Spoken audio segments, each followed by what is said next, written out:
आपने जिस व्यक्ति को कॉल किया है वह अभी दूसरी कॉल पे व्यस्त है। कृपया प्रतीक्षा करें या कुछ समय बाद कॉल करें।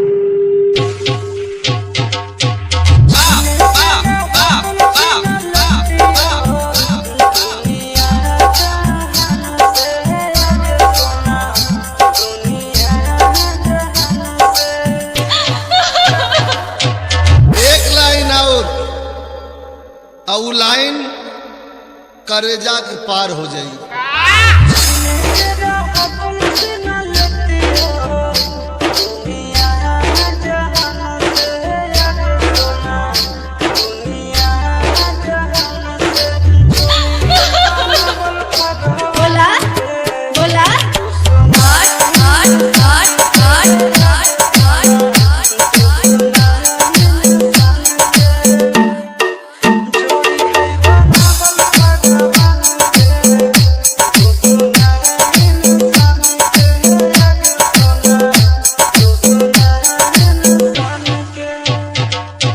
डीजे रोहित सुमन, डीजे रोहित सुमन।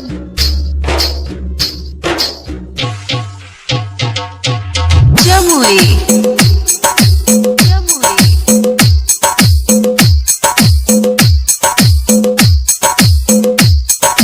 विरहा में भाव हो।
डीजे रोहित सुमन।